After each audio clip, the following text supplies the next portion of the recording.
Hey guys, so today's product review is on the Comet Orbiter. I talk about how this board rides, I break down all the components, talk a bit about the drama behind it and all that good stuff. So if you're interested in seeing and learning about the Comet Orbiter, watch the video.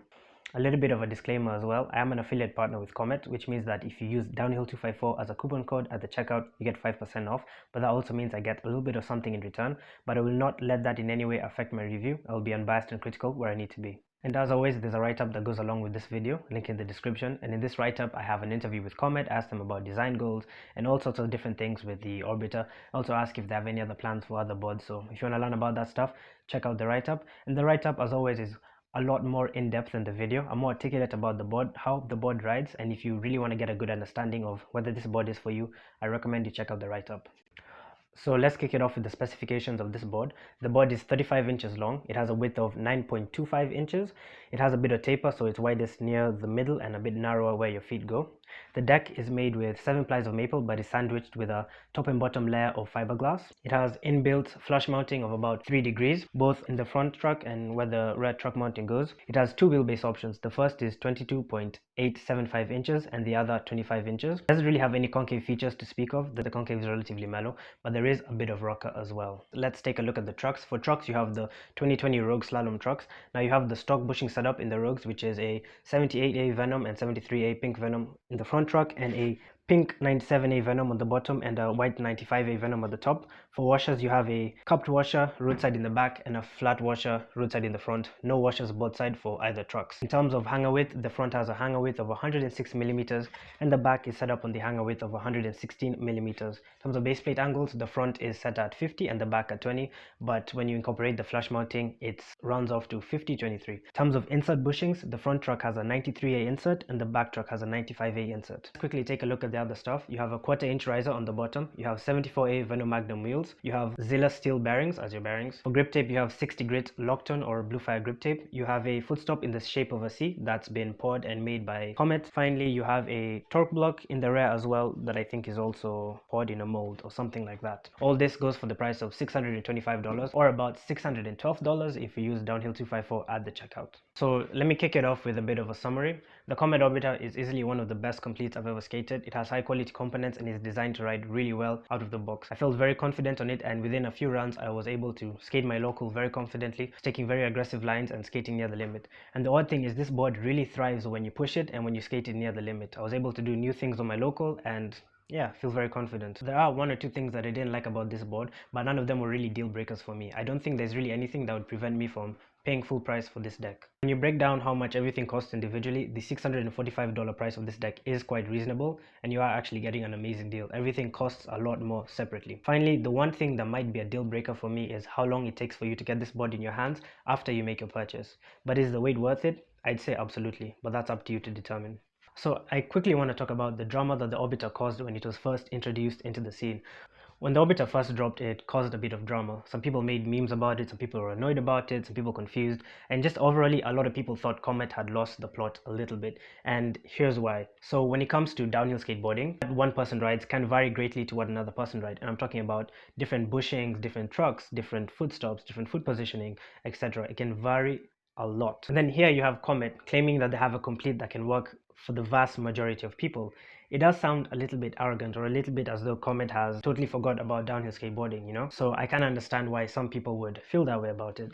Okay, but here's the odd thing. When it comes to slalom downhill boards, things start to look very similar between what different riders ride, and riders from all over the spectrum tend to gravitate towards the same thing. For example, the wheelbases used are almost always between 21 to 23 inches. The trucks used almost always have a base plate of 50 degrees in front and 20 degrees in the rear. The bushings used are almost always blue venom at the bottom, pink venom at the top, and in the back, pink venom in the bottom and white venom at the top. And yeah, man, these setups tend to be oddly similar. And as more people get their hands on slalom downhill board, more knowledge about this type of board is sort of dispersed throughout the scene, and you can see more and more people appreciating the Comet Orbiter for what it is, because that there has to be that distinction made that no, this is not like a traditional downhill skateboard. This is not like your cheese grater set up on bare Gen 6 trucks. No, this is different. But yeah, more and more people I can see are appreciating the Comet Orbiter for what it is these days. I'm not gonna lie, I was also a little bit confused, but you know, as my knowledge about these setups has grown and as I've also done my research and talked to different people about what they're riding, you know, I've come to also appreciate the Orbiter for what it is. Okay, so let's get into the actual review. But first, I want to look at the components and break them down and see if you're actually getting a good deal. But if you were to buy everything individually, and I have also had to estimate one or two things like the price of the deck, the footstop, whatever, torque block, whatever, $700 to $730. The $645 price, or the $612 price if you use Downhill 254 at the checkout, makes this board very, very affordable. And yeah, you're getting a great price for the components. It's basically a good deal. So does the Comet Orbiter ride well out of the box? The answer is yes. Within a few runs where I needed to get accustomed to the setup, I was able to really send it down my local run and skate it very aggressively. Even when the Magnums were fresh, I felt fully confident and fully capable of making it down and taking aggressive lines. But here is a tip: if you've picked this board up and you're riding it for the first time, you have to ride it aggressively. These types of boards are made to be ridden aggressively. No sort of feathering it or no sort of playing coy. You have to skate it very hard, and it's sort of at this limit and sort of with this aggression that this board performs the best and feels the best. If you don't feel comfortable riding it aggressively, then I suggest you maybe throw on some scrubbed wheels. Just get used to the setup a little bit, then throw on your Magnums and shred it like you're supposed to, and just absolutely send it. Another thing you're going to have to do is keep note of where you place your weight. These boards need you to place about 90% of your weight on your front truck and really manipulate the board from there. So if you're trying to turn with your back foot, or if you're trying to manipulate the back truck, you're going to suffer a little bit. So just keep that in mind as well. Is the board easy or difficult to ride? The board is surprisingly easy to ride. It feels very intuitive. It sort of turns the way you'd expect it to, and it is quite stable as well. When it comes to sliding, I was really surprised by how this board slides. When you are approaching the point of where you're supposed to slide, the board doesn't suddenly want to break into traction. It's like as though you have an elastic band. It's as though you have an elastic band, and as you're approaching the slide, the board sort of pulls itself into the slide, and in the slide it gets more and more tense. But then as you release it and release the pressure, the board kind of comes back like an elastic band and hooks up, and this provides a really sort of snappy, nice feeling, controllable slide. And what this also does is, as you're approaching the limit, it gives you this sort of very forgiving feel, and kind of lets you know that, hey man, you're scrubbing the wheels, or hey man, you're going too hard, which is very, very reassuring and very nice. It means that you can feel very comfortable approaching the limit and really sending it with this board and sort of trying new things down your local hill. It's very, very forgiving, and yeah, so it is easy to ride, to sum it up. But of course, I also say that as someone who came off riding the small blind. So whilst I do think that affects my opinion a little bit and my experience with this board, I don't think it affects it that much. I think I would have maybe felt the same if I hadn't been riding the small blind for a long time. Your experience may vary a little bit. But yeah, the board isn't that grippy or difficult to slide, and this is both a good and a bad thing. It's a good thing because you have a lot of control and you can feel confident you're going to be able to take pretty much any line you want, or you're going to be able to take the safest race lines and make it down your local roads or the local mountain roads as safely as you need to. It's a bad thing because when it comes to racing, you might want to be able to make the most out of your wheels and make them feel as grippy as possible, so that in your mind you're slowing down as much as you possibly can. But at the same time, there is a balance with that. It's not that black and white. With racing, you want a balance between a board that's very grippy and a board that's easy to control. Because in my opinion, it's being able to take good race lines, being able to always be in control of your board, that wins your race. Not really having the grippiest of grippy wheels. Of course, there's other things like strategy as well, but so yeah, it is not that grippy and it is quite easy to slide, and it sometimes feels as though you're not making the most of the wheels. But a bit of a tip: you can replace the 93A insert with the 95A one. That gives you a sort of stiffer front truck and can make it feel as though you need to put more of your weight on the board to get it to slide, and that gives you a grippier feel, but it does reduce how much control you have. I skated it like this for a little bit, but I didn't really experiment with it. I did go back to the old setup and I'm pretty happy with it the way it is, or the way it is stock. Next up, let's talk about the stability of the board. Is this board stable? Short answer, yes. I felt very confident on this board and I was very comfortable taking it up to 50 miles per hour. It felt as solid as a rock, and I'd be happy to take it up to 70 miles per hour given the opportunity. So what makes this board so stable is going to have to be the Rogue trucks. The Rogue trucks have a urethane insert. What this urethane insert does is gives the Rogue trucks a great center point. Now this center point is what keeps the trucks going dead straight and not really wanting them to deviate from that center point, and it adds to that rock solid stability feeling when you're going fast. So the center point is great, but you can't deviate from that center point if you do put a deliberate sort of input into the truck, either left or right. But for the most part, if you're just sort of chilling and standing on top of the truck, it's not going to really want to come off from the center.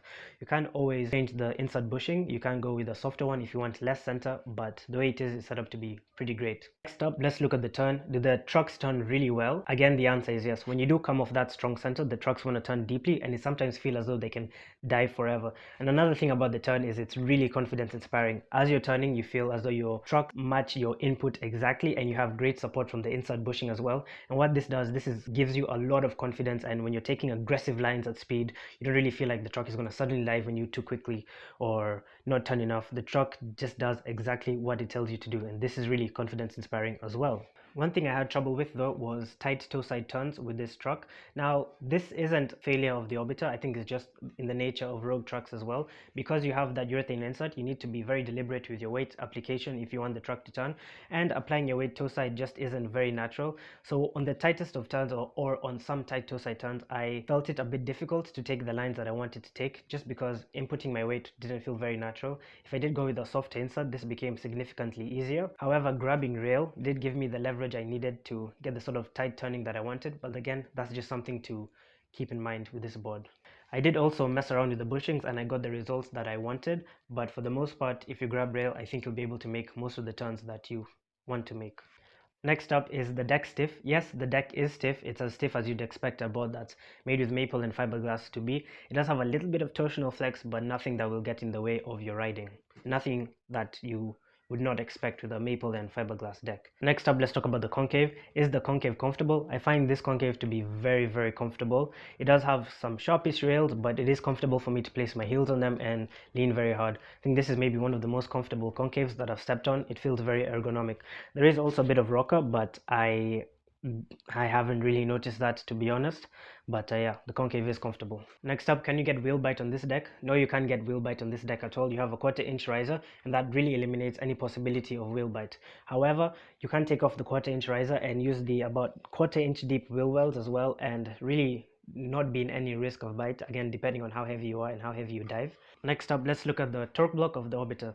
Is it functional? The answer to that question is yes, and Comet actually does expand on this in the interview, in the write-up, so check out the link in the description if you want to learn more about it. But yeah, the torque block is functional, but not in the way you'd expect. So the torque block isn't actually designed as a place for you to push against when you're tucking, rather it's designed as a place for your heel to rest when you come out of tuck.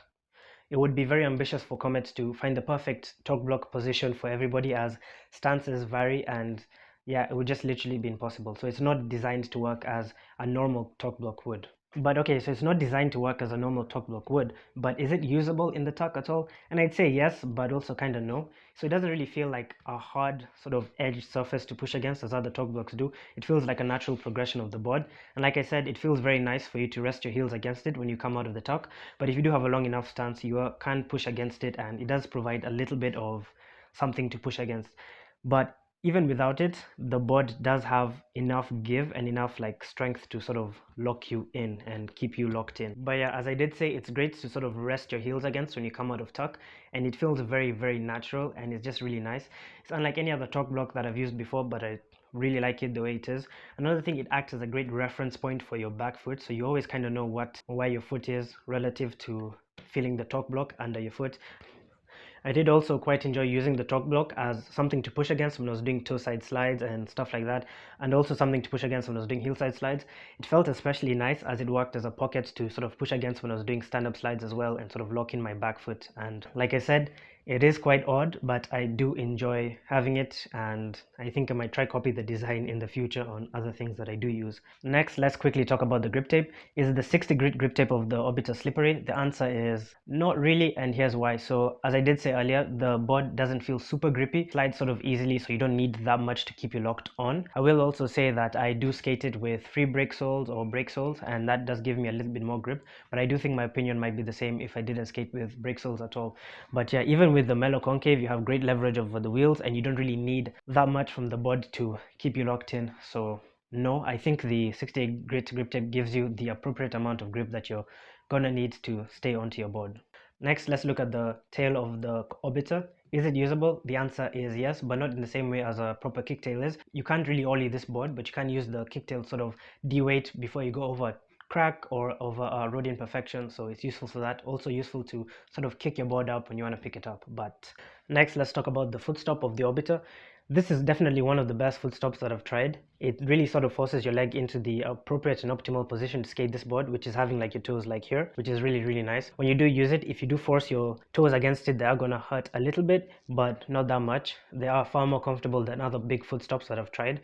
So yeah, it's pretty great. And you also can sort of adjust it, sort of use it in any other way, but I'm happy with it just the way it is. It's pretty perfect there. So one of the last things that I'm going to look at, can you use the Orbiter for freeride?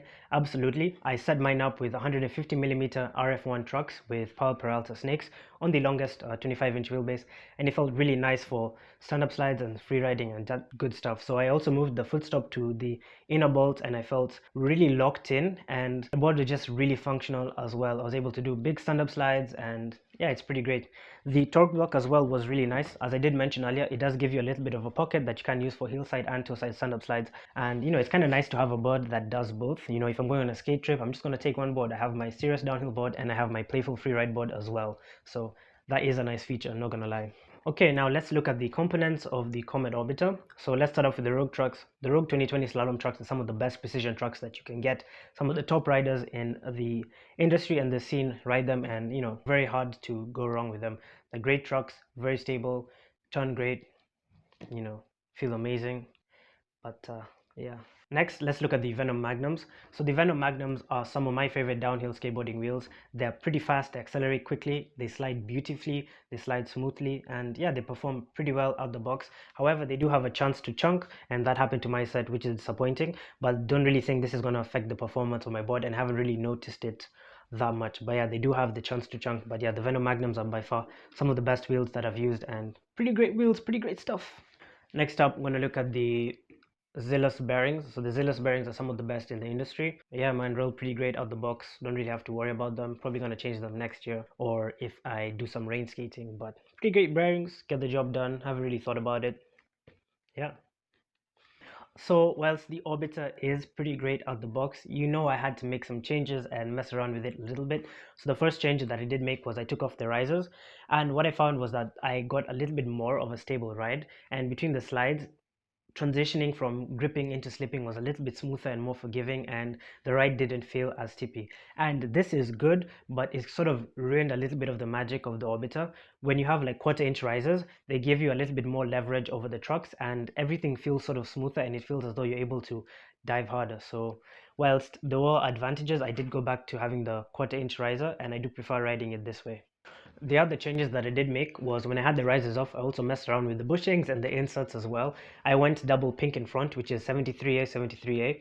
And yeah, it felt like I was able to make tighter corners much better. The board responded to my input a little bit better, but it's like some of the stability and great center point of the front truck were removed, and it didn't really feel comfortable. If I want to skate a slower course and I want the truck to be able to articulate and turn when I want it to turn and turn as tightly as I want to, I am probably going to go double pink. But for the most part, the way the truck is set up is pretty nice as well. And yeah, I did also mess with the insert bushings as well. I tried a 95A insert, and what I found, it gave me an overall grippier feeling ride and a stronger center point. The board was more stable, but it sort of limited my control with how I could slide, how tightly I could slide, and I didn't really like it overall. So I did go back to the green insert bushing. So the conclusion of my experimenting and tinkering is that Comet Orbiter is pretty perfect stock. However, that's my conclusion. I do urge for you to mess around with it, maybe try double pink. I know there's some riders in Australia, Zach Mills Goodwin, who also has an Orbiter, who now rides it without the risers, but rides double pink in front with a 95A insert and a pink insert in the rear, or rather a 97 insert in the rear. So hey, you know, try it. You might find something that works better for you, but it's pretty perfect the way it is, in my opinion. Okay, so finally, what are some things I did not like about the Orbiter? So the first thing, it's a bit petty. It's going to have to be that they used bolts that require an Allen key to unlock them, as opposed to the Phillips head. And I'm a Phillips guy because it's just easier when, you know, taking trucks off. And you know, I have to take a lot of trucks all the time, then put them back on, because like I'm switching them between different setups and trying different things for the review. So it's a little bit annoying for myself, but no, it doesn't affect the performance. It's just, you know, a bit of pettiness. The other thing that I didn't like was the size of the board and the extra wheelbase. I am a minimalist at heart, so having extra board that I'm not using is kind of annoying, but being able to switch between this, the downhill setup, and something for freeride is nice, so the size is okay. It doesn't really affect my riding experience at all. And then the other thing that I didn't like is that the grip tape on the tip of the tail does start to come off when you use the board. And honestly, I don't care about this, but it does kind of look bad. And you know, if you're trying to flex, or if you're trying to look good for the ladies or for the guys, you know, if you swing that way or both ways, maybe a board that doesn't look so nice might you know, ruin your chances. But to be honest, it doesn't affect your riding experience, so I don't see why it would be a problem for most people. And of course, this board also has taper, and if you've been following the channel for a while, you know that me and taper are mortal enemies. But no, the taper again didn't affect my riding experience at all on this board. I did feel as though I lost a little bit of leverage on the toeside side, but it wasn't significant enough for it to be a persisting issue for me. And yeah, so the taper doesn't affect the ride of the board. It does add to the look, so taper gets a pass from me. But the one thing that I'd say I didn't like, or could be a deal breaker for some, is how long it takes to get this board in your hands after you purchase it. It can take anywhere from a few weeks to a few months, and you know, all sorts of reasons, like this board is made to order, and then like COVID, and you can't get the rogue trucks, or there's a shortage on wheels or whatever. So you know, we'll give Comet a pass for now as well. But yeah, it can take a while for you to get into your hands, and I think that's the biggest disadvantage of the Orbiter.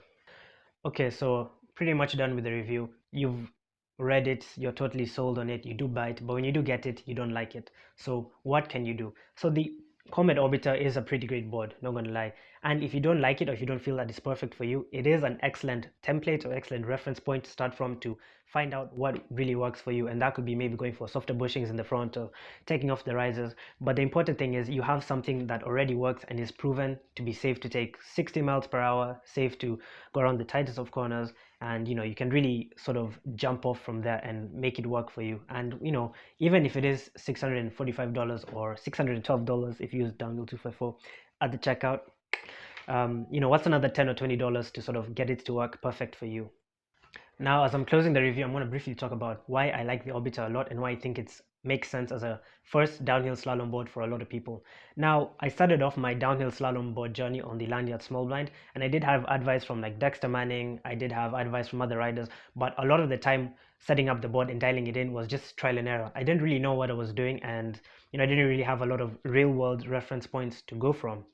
So with something like the Orbiter, within a few rides, I was able to get used to it. And of course, my experience with the small blind does play a part in that, but you know, I don't know how much it does. But yeah, within a few rides I was feeling fairly confident. I was like sending it, I was having a great time. But with the small blind, it took a couple of weeks, couple of months before I was like fully comfortable with sending it and skating it to its fullest extent. And with that, I was like constantly changing the grip tape, trying a torque block, constantly changing my footstop position, and it just took a lot of headache. And you know, as I get older, as I have more responsibilities like school, work, you know, when I want to skate, I want to skate. I don't really want to worry about trial and error. I don't really want to worry about having to configure my bushing setup. And I do get that that stuff is fun, but the more responsibilities I have, I just want to enjoy skating. You know, I don't want the headache of having to mess around with all that stuff. So I do appreciate the Orbiter, and that's really why I like it. It's made me feel confident as well about riding the small blind, because there are similarities between how they're set up now, and I know that there's a right way to ride the board. And you know, yeah, that's it.